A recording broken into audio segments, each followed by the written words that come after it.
오늘 말씀의 제목은 고통의 때 의인은 어떻게 행할까? 고통의 때 의인은 어떻게 행할까? 이게 제목입니다. 이 안에 다 담아보려고 했어요. 고난의 때 하면 너무 이제 일반적이고 또 보편적인 그런 이야기가 되는 것 같아서 그냥 고통의 때라겠습니다. 그건 직접적이고 아주 개인적인 것이기 때문에 고통의 때 의인들은 어떻게 행해야 하는가? 그런 부분들이 실제 우리 삶에 아주 있는 문제죠. 진짜 고통스러운 때 믿음도 포기하고 다 그냥 그만둬 버리고 싶을 때가 있지 않습니까? 하나님에 대한 말씀도 별로 소용이 없는 것 같고 하나님도 살아계신지도 잘 모르겠고 그렇게 내가 기도하고 또 눈물로 호소했는데 삶의 현실은 하나도 바뀌어지지 않는 것 같을 때, 진짜 고통의 때, 그때 의인은, 믿음의 사람은 어떻게 행하는 것이 맞을까 하는 것이 오늘 본문에 어렴풋이 나와 있어서 그 말씀을 전해드리려고 합니다. 오늘 말씀은 악인이 번성하고 의인이 고난받는 삶의 현실을 다룹니다. 그러면서 궁극적으로는 하나님께서 의인의 부르짖음을 들으시고 공의로 심판하신다는 말씀을 하고 있습니다. 먼저 1절 말씀을 한번 보겠습니다. 1절. 여호와여 어찌하여 멀리 서시며 어찌하여 환난 때에 숨으시나이까. 여호와여, 하나님을 부르는 거죠. 어찌하여 멀리 서시며 어찌하여 환난 때에 숨으시나이까. 여러분, 이 말씀이 가만히 이렇게 그 이미지를 생각해 보면 이런 거죠. 그 성도가 아주 환난과 어려운 가운데 있는데 그러면 가까이 와가지고 우리를 붙들어 주시고 가까이 와가지고 우리를 도와줘야 될 것 같은데 저 멀리 서 계신다는 것입니다. 그리고 환난을 당하는데 하나님께 찾아와서 막 급하게 이렇게 우리를 세워줘야 될 것 같은데 숨어 계시는 것 같다는 거예요. 누구 약 올리는 것도 아니고. 여러분, 그럴 때 없었습니까?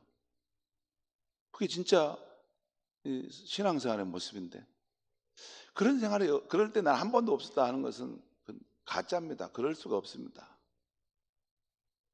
진짜 나는 고통스럽고 진짜 나는 너무나 괴로운데 하나님은 저 멀리 서 계시는 것 같아요. 네가 알아서 해라, 난 모르겠다, 이런 것 같은 느낌이 오고, 또 하나님은 어디 숨어 계시는 것 같아. 진짜 얄밉게. 그런 마음이 들 때 없습니까? 저는 살아오면서 정말 많았습니다. 그때 많았어요. 하나님이 그때 나타나서 다 이렇게 해버리면 뭐가 다 될 것 같은데 고통의 상황을 계속 견디도록 놔두시는 것을 봅니다. 여기서 신앙인은 악인이 압제하는 어려운 상황인데 왜 하나님은 멀리서 계시며 숨어 계시느냐 호소하고 있는 것입니다. 이 호소는 그런데 불신앙이 아닙니다. 하나님의 살아계심을 진짜 믿기 때문에 하나님께 믿음의 기도를 드리고 있는 거예요. 만약 믿음도 없으면 무슨 하나님께 이게 이름도 부르지도 않고 이런 하소연도 하지도 않죠. 고통은 고통이고 어려움은 어려움이지만 하나님은 분명히 살아계시기 때문에 지금 하나님을 붙들고 씨름하면서 왜 하나님 이런 상황 속에 있는데 멀리 이렇게 넌지시 그냥 모른 체 하는 것처럼 서 계시고 정말 내가 찾고 있는데 숨어 계십니까? 지금 그 말 아닙니까? 하나님을 향한 믿음의 기도입니다. 그 다음 2절에서 11절까지는 이 신앙인, 이 시인은 악인의 교만함과 그들의 악함을 고발하고 있어요. 먼저 이 시인은 악인의 교만함을 이렇게 고발합니다. 악인은 자기 욕심대로 하면서 여호와를 멸시한다는 거예요. 그리고 교만한 얼굴로 하나님이 어디 있느냐고 하나님의 현존성을 부정합니다.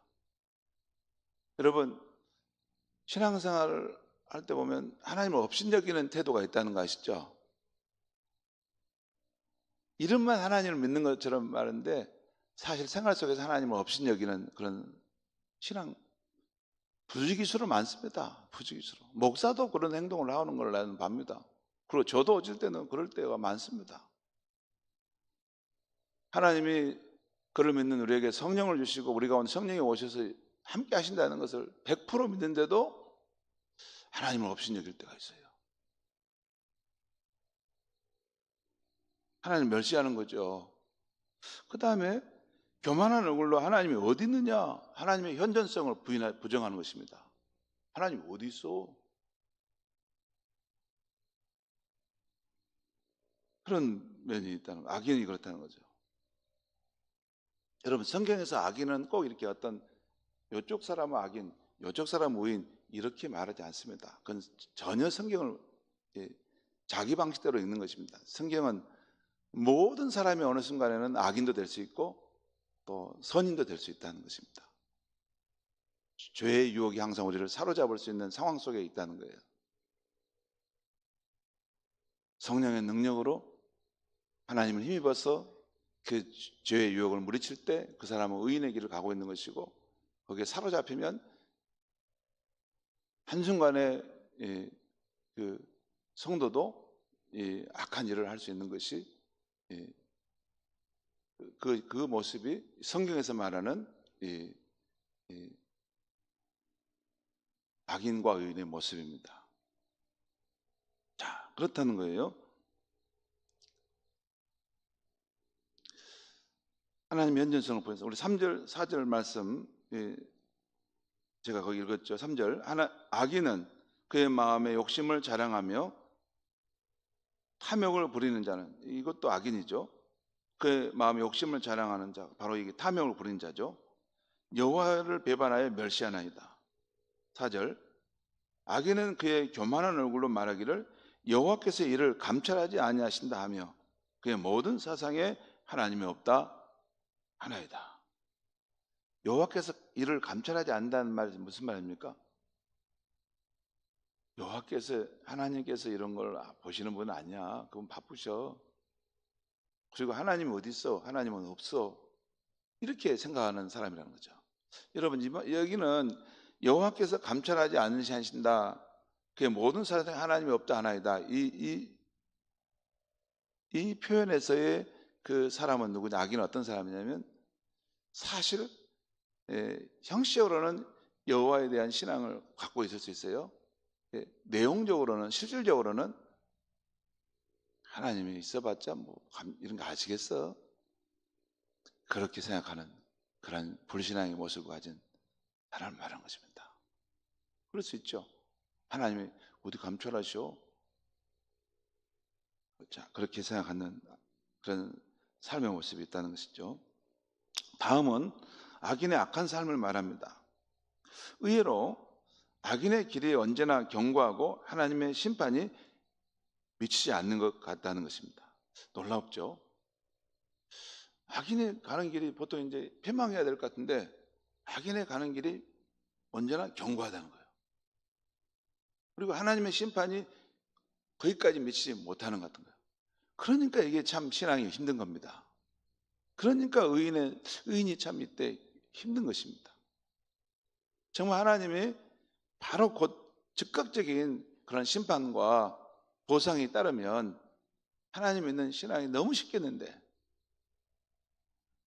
악인들이 승승장구하고 악인을 향한 하나님의 심판은 요원한 것처럼 보이는 거예요. 그리고 의인이 원한과 어려움을 당하는데 보상이 없는 것처럼 보이는 거예요. 그게 우리의 삶의 현실입니다. 성경을 보면 그것이 관통하는 이야기예요.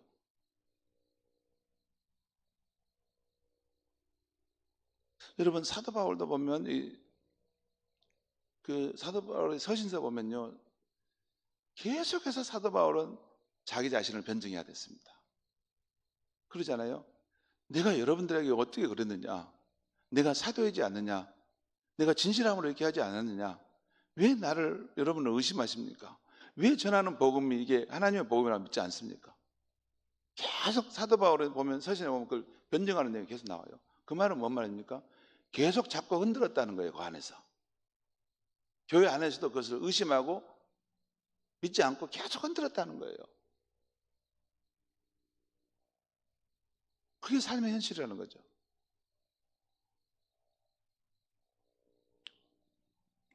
하나님은 그곳에 딱 나타나셔서 누가 의인이고 누가 악인인 걸 밝히면 좋겠는데 희미하게 두신다는 것입니다. 그래서 악인들은 생각하기를 나는 흔들리지 아니하며 대대로 환난을 당하지 아니한다, 이렇게 말한다는 것입니다. 그리고 8절을 보겠습니다. 8절에 그가 악인입니다.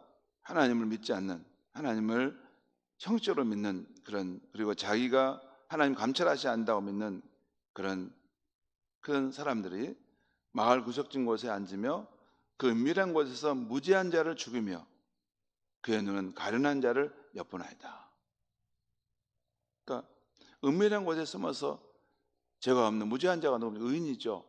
의인을 보고 그 의인이 가련한 모습으로 살 때 그것을 망하게 하려고 숨어 있다는 것입니다. 11절 보겠습니다. 그가 그의 마음에 이르기를 하나님이 잊으셨고 그의 얼굴을 가리셨으니 영원히 보지 아니하시리다 하나이다. 이건 믿음 있는 의인이 이 가련한 상황에서 악인의 압제 가운데서 지금 간구하는 거죠. 지금 이 악인의 마음은 하나님이 잊으셨고 그 얼굴을 가리셨으니 이런 악행을 행하는 것을 영원히 보지 않는다, 이렇게 말한다는 것을 지금 하나님 앞에 의인이 호소하고 있는 것이죠. 자, 이렇게 악인이 득세하고 가련한 자가 압제받는 상황인데도 하나님은 멀리 서 계시고 외면한 것처럼 보입니다. 성도 여러분, 살다 보면 이런 상황들이 있지 않습니까? 하나님은 우리 믿는 이들의 아버지라고 하시는데 당신의 자녀가 아주 절박한 상황에 놓여있는데도 왜 아버지 하나님은 멀리 서서 침묵하고 계시는가 하는 상황입니다. 저는 목회하면서 그런 상황들을 너무나 많이 봅니다. 잘 믿는 가정이에요. 신실한 가정이에요. 참 귀한 믿음을 가졌다. 정말 보배와 같은 믿음을 가진 분이시구나. 목회하다 보면 그걸 보입니다. 느낍니다. 그런데도 그 가정의 그 우환과 환란이 그치지 않고 참 고통스러운 삶의 여정을 걷는 거 보면 제가 목사이지만 뭐라고 위로를 못 하겠어요. 왜냐하면 저도 그런 상황이면 버텨내며 하나님을 믿는 신앙을 내가 지켜갈까? 왜냐하면 나는 그만큼 힘든 상황 가운데는 처하지 않았기 때문에 그렇습니다. 물론 저도 아이를 키우니까 어려움이 있죠. 근데 그분만큼 내가 저렇게 힘든 상황에서 내가 살진 않은데 저분은 저렇게 힘들겠구나. 여러분 그렇지 않습니까? 왜 우리 가정이 그런 고통 속에 살아야 하는지 그 이유를 다 알 수는 없지만 그런 상황에 떨어져 있을 때가 있지 않습니까? 물론 제가 하는 이 말씀을 들으실 때 그냥 낯설게 느껴지면 감사한 겁니다. 그렇게 사는 것은 감사합니다. 하나님께서 또 각 사람의 그런 계획과 뜻이 있기 때문에 그런 은혜를 주셨으면 너무 감사하죠. 그런데 참으로 똑같이 믿음 생활하고 아니 더 신실하게 하나님을 섬기려고 한다는 거 하나님이 아실 텐데 또 왜 우리 가정에는 이 고통이 끊이지 않는가? 이제 그만 걷어가시고 정말 좋은 날이 오게 하시면 좋겠는데 분명히 좋으신 하나님이신데 왜 그러실까 하신 때가 있는 것이 진짜 신앙의 생활입니다. 제가 이 아침에 말씀을 묵상하면서 왜 하나님은 성도의 삶에 이 고통스러운 일들을 허락하시는가? 여러분, 하나님이 막 이렇게 일부러 막 풍랑을 일으키는 그런 분 아니에요. 하나님 시험하시는 분은 아니에요. 하나님이 시험하지 않고 마귀가 거기 항상 있어가지고 우리를 요동케 하는 일을 계속합니다. 네, 그러니까 마귀가 그런 시험하고 요동케 하는 것을 왜 하나님은 막지 않으시고 그냥 놔두실까? 허락하실까? 몇 가지가 있어요. 한 대여섯 가지 정도인데 혹시 적어두시면 나중에 도움이 되실 것 같은데, 첫째는 우리 안에 죄를 정화시키려고 하는 것입니다. 죄를 정화시키려고 하는 것이에요. 죄를 끊어내게 하려는 것이고, 두 번째 그 고통의 이유는 세상을 향한 사랑을 끊으시려고 하는 것이에요. 우리가 세상을 하나님보다 더 사랑하는 그 마음이 있을 수 있거든요. 그 사랑을 이렇게 어느 정도 이렇게 끊어내시려고 적당한 선에서 세상을 대하도록 하시려고, 세상 사랑을 끊어내시게 하시려고 하는 것이고, 세 번째는 겸손케 하시려고 합니다. 우리가 피조물임을 알고 겸손케 하시려고 우리를 낮추시려고 하는 것입니다. 그리고 네 번째는 우리의 믿음을 연단하시려고 하시는 것입니다. 우리의 믿음을, 우리가 하나님을 신뢰하고 믿는다고 하지만 우리를 흔들어 봐야지 그 믿음이 뿌리 내리지 않습니까? 그래서 우리의 믿음을 연단하기 위해서 때때로 고통을 허락하시는 것입니다. 그래서 믿음이 굳건하게 지도록, 늘 유약하고 늘 이렇게 부실한 믿음 말고 견고한 믿음, 비바람에도 맞서 설 수 있는 그런 믿음을 세우려고 연단하시려고 하는 거예요. 그 다음에 다섯 번째는 신비로운 건데, 예수님처럼 다른 사람 때문에 고난을 받는 것입니다. 자기의 죄나 자기의 그런 그 부분이 아니라 자기는 믿음이 있어도 다른 사람을 위해서 고난을 받는 것입니다. 그럴 때가 있어요. 저 사람이 왜 고난을 받을까? 저 사람이 왜 어려움을 당할까? 가만히 생각을 하면 저 사람에게 고난을 받을 이유가 없어요. 다른 사람을 위해서 그는 고난을 받는데 거기에 신비로운 것인데 하나님의 뜻을 이루기 위해서 고난을 받는 것입니다. 그 다음에 여섯 번째 이 부분이 또 굉장히 중요한데, 우리의 자아를 깨뜨리시고 거듭난 생명, 그 생명이 자라나도록 하기 위해서 고난을 허락하시는 것입니다. 우리가 거듭난 생명을 받았다고 하죠. 그 생명은 본체는 하나님의 생명이고 또 예수님의 생명입니다. 그것이 우리 안에 있어요. 근데 그 생명이 자라나려면 그 외피를 싸고 있는 강한 자아가 있습니다. 옛사람의 자아. 거기에 그대로 있는 한은 10년, 20년, 30년을 신앙생활해도 근본적으로 안 바뀝니다. 그 겉모습은 그대로 갖고 다 있어요. 자기의 그 자아, 자기의 본래 그것을 그대로 갖고 죽을 때까지 신앙생활하고 갑니다. 그런데 신약 성경을 보면 이 옛사람, 이 옛자아를 깨뜨리시고 우리 안에서 새 생명이 계속해서 자라도록 하신다는 것이 나와요. 그래서 질그릇 안에서 우리 안에 보배가 있는데 그 보배이신 예수님의 생명이 자라나려면 이런 고난을 통해서 그 옛사람, 그 자기의 자아, 강한 자아가 깨어져야 되는 것입니다. 그런데 대개 보면 성도들 가운데 꽤 오랜 생활 신앙하고 높은 수준의 믿음의 경지에 오신 분들이 겪는 것이 마지막이 여섯 번째입니다. 자기의 강한 자아가 파쇄되고 그 안에 예수님의 생명이 흘러나오도록, 그것이 성도가 고난을 받는 가장 높은 단계의 부분입니다.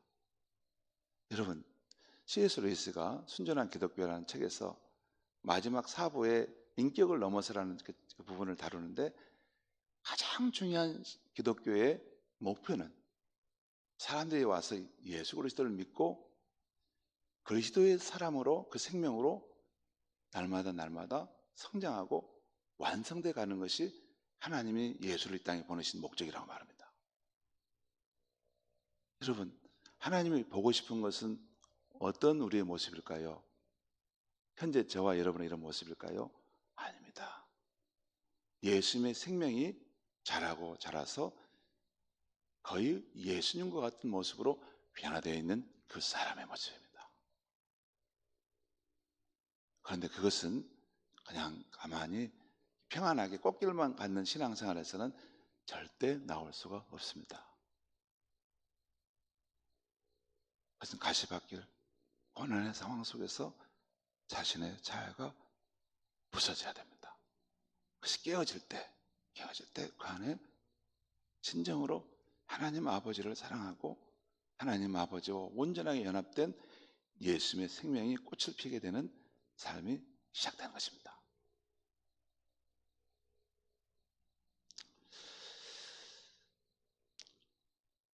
그 다음 내용은 믿음의 사람이라면 하나님께서 자신의 상황에 적극적으로 개입해달라고 호소하는 내용이 쭉 나와 있습니다.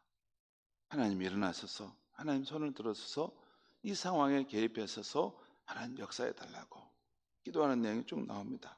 그리고 마지막 쭉 보면 하나님께서 그 상황을 보시고 14절 이하에 보면 하나님께서 그 상황을 보시고 또 그 모든 상황 속에 개입해 들어오신다는 것을 말씀하고 있어요. 주께서 보셨나이다.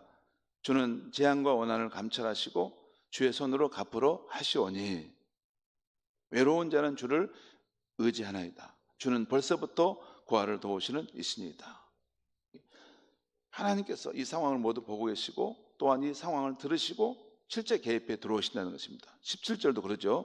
여호와여, 주는 겸손한 자의 소원을 들으셨사오니 그의 마음을 준비하시며 귀를 기울여 들으시고 고아와 압제당하는 자를 위하여 심판하사 세상에 속한 자 곧 하나님이 없다 하는 자 악인이 다시는 유업하지 못하게 하시리이다 하는 말씀으로 결론을 내고 있어요.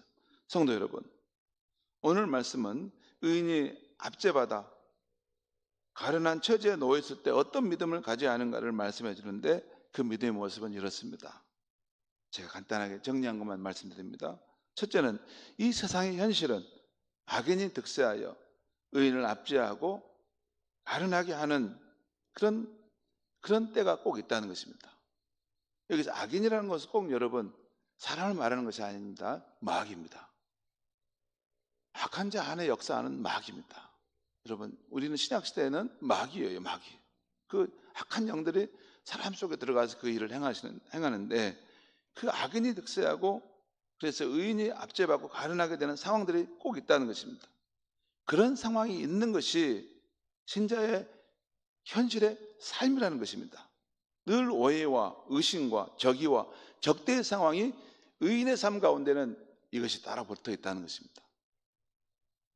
여러분이 그냥 마귀에게 쭉 따라다니면 그런 일 없습니다. 그런 일 없습니다. 왜냐하면 악한 자들이 자기 편인 줄 알고 괴롭히지도 않습니다. 마귀도 괴롭히지도 않습니다. 근데 항상 믿음으로 하나님을 따라가는 의인의 삶을 살려면 그런 오해와 의심과 적의와 적대의 상황을 마귀가 사람들 속에서 만들어냅니다. 그리고 두 번째는 믿음의 사람, 의인은 이런 상황 속에서도 하나님께서 다 보고 계시고 다 듣고 계시고 일하고 계심을 믿는 것입니다. 믿고 간구를 드리는 것입니다. 이 상황을 알고 계시는데 하나님 역사해 주셔야 되지 않겠습니까? 라고 부르짖어 기도하는 것입니다. 그리고 세 번째는 반드시 하나님께서 믿음의 사람, 의인의 간구를 들으셔서 악인의 유업을 끊어내시고 의인의 손을 들어주실 때가 온다는 것입니다. 그러므로 믿음의 사람, 의인은 하나님의 현존하심과 하나님의 일하신다는 것을 신뢰하면서 끝까지 포기하지 않고 믿음의 삶을 선택하며 가는 것입니다. 여러분, 그것이 어렵습니까? 어려울 수도 있지만 그리 않을 수도 있습니다. 왜? 우리에게 유한한 생의 날들이 많지만은 않습니다.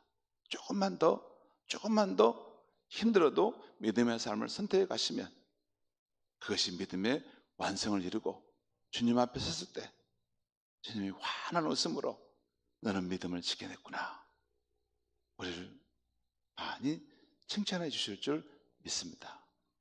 기도하겠습니다. 하나님 아버지, 오늘 이 아침에 하나님 말씀을 전했습니다. 참으로 고통의 때 의인은 어떻게 살아가야 할까? 우리가 그 이유를 알 수 없는 그 고통을 겪을 때가 있습니다. 내가 믿는 하나님은 그렇게 좋고 선하신 분임을 아는데 왜 이 고통의 상황에 하나님은 개입하셔서 나를 구원해 주지 않은가? 그럴 때가 있습니다. 하나님, 오늘 그때도 하나님은 우리의 모든 상황을 다 알고 계시고 다 지켜보시고 우리의 눈물의 기도를 다 듣고 계신다는 것을 오늘 말씀해 주시니 감사합니다.